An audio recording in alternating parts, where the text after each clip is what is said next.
What's going on, everybody? This is Rich of Review Tech USA. My voice is hoarse because I am sick, but now I am going to recap all three conferences from Sony, Microsoft, and Nintendo and go over the highlights, and at the end I will give you my thoughts and tell you what I think about all three conferences. And we're going to start off with Microsoft's conference because honestly it was pretty damn boring and there wasn't too many exciting announcements. But here are the things that caught my eye. They're the same thing that caught IGN's eye. That's why I'm looking at their website right now to take notes. The first thing is Master Chief is back in Halo 4. 343 Industries is now producing the Halo titles, and it will be out next year. It will be very interesting to see if a new development company can actually keep the Halo series going. We will find that out in 2012. The next big thing is that Microsoft wants your Xbox 360 to also become your cable box. You might not need cable anymore. They want to bring live TV to Xbox Live. They didn't go over specifics, but they are working those out, and it's going to become a new big feature with the Xbox 360. Interesting stuff. I want to see how they implement it and see if it actually works out, because hell, I would love to get rid of my cable provider. That's a whole different story. And surprisingly, a Kinect announcement. Yay! Microsoft is launching something called Kinect Fun Labs. Shows off a couple tech demos that are pretty exciting. There's the ability to full body scan yourself and create an avatar.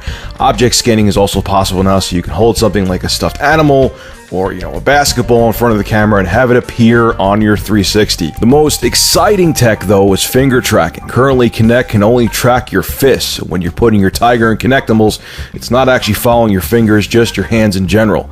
That could change with this new tech. I still could care less, but I guess it was a pretty big thing. And this one's pretty cool, although I've never tried Minecraft myself. Minecraft is coming to the Xbox 360. That's it. It's coming to the Xbox 360. So if you never had a chance to play it on the PC, now you can try it on your gaming console. That's pretty cool. And here is a Kinect announcement I'm actually caring about, is that they're trying to bring more hardcore games to Kinect. Finally.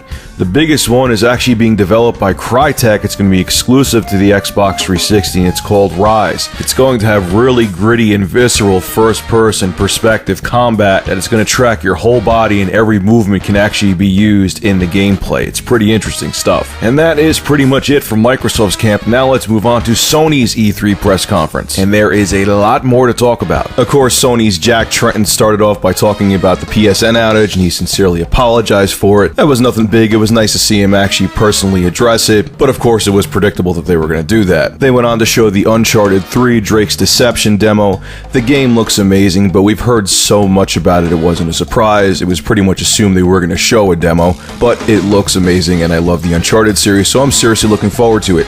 They're going to have the multiplayer beta go online on June 28th, so I'm pretty excited about that too. They went on to show a demo of Resistance 3, which also looks really good. I like Resistance 2 a lot. Resistance 1 wasn't really my cup of tea, but the series caught my attention with Resistance 2, so I'm hoping this game is really good. I think it will be. They also went on to announce that God of War Ghosts of Sparta and God of War Origins are getting a HD remake for the PS3. Those were the PSP titles. They're going to be HD and they're going to be 3D. That's pretty cool. And I really wanted to play those again because I played them on the PSP a little bit. I'm not big on portable gaming, so it'll be nice to play them on the PlayStation 3. This one's been rumored for a while. Echo and Shadow of Colossus HD Collection is coming to the PS3. Again, that's been circulating around for a while. No big surprise there. This one's actually pretty interesting, and it shows that Sony is really still trying to push 3D and make it affordable. They revealed a 24-inch 3D TV bundle built for gaming and ready for 3D. With the 3D enabled, you could play any co-op game looking as if you had your very own screen instead of sharing the screen with a friend.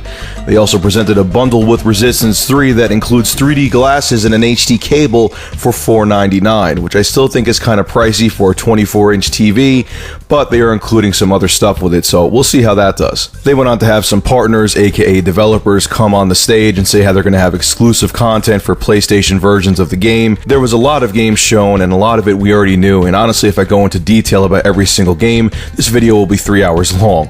You could check out, I'll have a link below to the E3 highlights, so if you want to go into more detail, you could read that article. But the big thing that I want to talk about with Sony is the NGP, now known as the PS Vita. They showed a lot of different demos with it. They have a lot of different developers on board. They showed Uncharted Golden Abyss, which looks amazing. It looks exactly like the PlayStation 3 version. They showed how they're going to have touch controls with Uncharted Golden Abyss. It looks like it's going to work really well. They had Mod Nation Racers for the PS Vita. It looks really good. Wipeout 2048. They had Capcom come out with Street Fighter X Tekken, which looks outstanding. They actually are going to have Cole from the Infamous series be a playable character in Street Fighter X Tekken, so that's going to be pretty interesting. There are actually 80 Vita titles in development right now. That's huge for a console that hasn't even come out yet. And here was the biggest announcement of Sony's E3 press conference.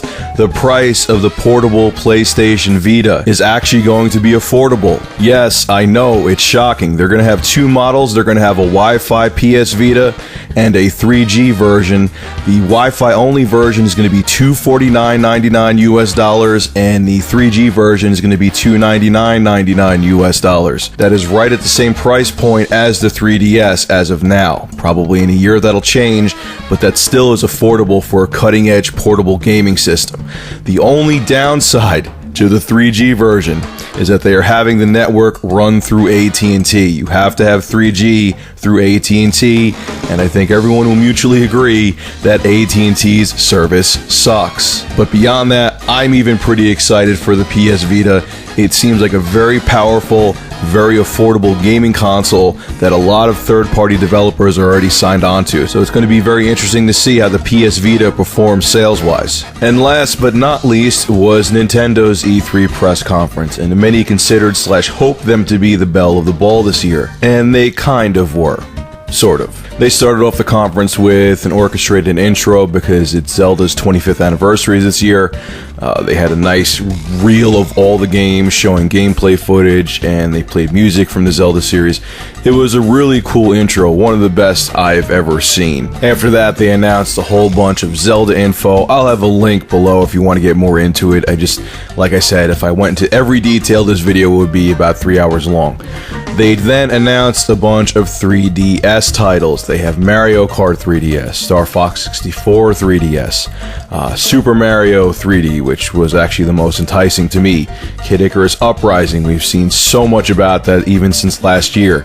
Luigi's Mansion 2, again for the 3DS. Then they showed a trailer showing third-party games for the 3DS, such as Resident Evil Uprising.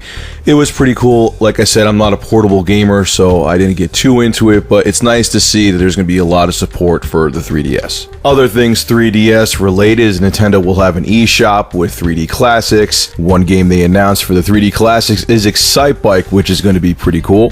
Nintendo eShop will also have Pokédex 3D. Joy. But then things started to heat up when Nintendo officially announced their next generation console called the Wii U. The Wii U. That is the worst name I ever heard, U. But they announced it and then showed the controller for the system, which made my jaw drop to the floor. Now, the interesting thing is that they only showed a controller. They didn't show the console, they didn't talk about specs, they didn't say if it's going to have Blu-ray. They didn't even really talk about the network. They just talked about the controller, they talked about the next generation console, and how it's going to be more catered towards the hardcore market as well as the casual market. But back to the controller, because this thing is insane. The controller has a 6.2-inch touchscreen on it. It basically looks like a gigantic tablet. There is 2 analog buttons, a directional pad, 4 face buttons on the back. There are 2 triggers. I hear it's very comfortable, but the controller looks huge. It looks like a PDA from the mid-90s, except more smoothed out and rounded. The nice thing about it is that if someone comes in the room and wants to watch a baseball game or a football game, you could actually play the game through the controller. They are going to utilize it to work with the Wii motion controls, so if you want to play golf, you could actually put the new controller on the ground and you could see the LCD screen show the golf ball and you could swing it like a golf club.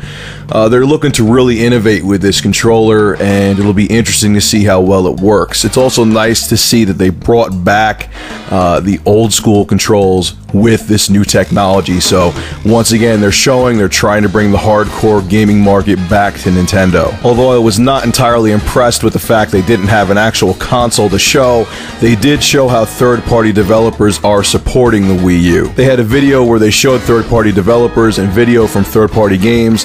The video included Batman Arkham City, Darksiders 2, the Dirt Racing series, an Aliens first-person shooter game, Tom Clancy's Ghost Recon Online, Metro last night, which was shocking. I was pleasantly surprised to see that coming out for the Wii U, a Tekken game, and Ninja Gaiden 3. And they said the Wii U will be capable of outputting full 1080p, so it's going to be a hell of a system. They ended the conference saying there's going to be tech demos for the Wii U, no games in progress, they aren't representations of the actual finished product. They made very sure, or Reggie made very sure, that you knew that because they didn't want people to get pissed off. And from what I'm hearing, people are pretty impressed with the Wii U's technology. But once again, we'll have to wait until next year to see if this system is everything that Nintendo is promising. My thoughts on all the conferences in a nutshell is I really thought that Sony had the most content that I wanted to see.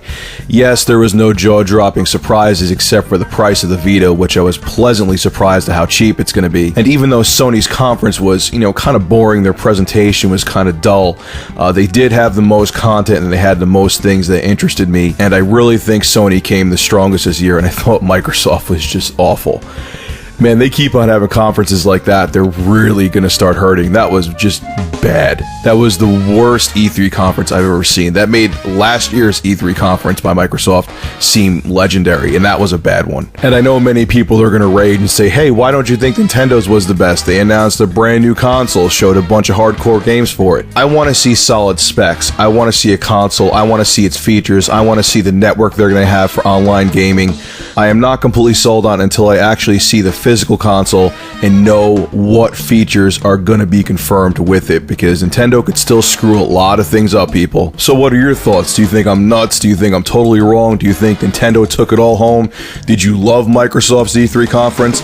Let me know your thoughts in the comments below about how you think these E3 press conferences turned out, and let me know what you think, who you thought did the best. Anyway, ladies and gentlemen, this is Rich of Review Tech USA. I'm going to go back to being sick now, and I hope you enjoyed this video, and I'm interested to see what people have to say on E3 2011. Have a good one.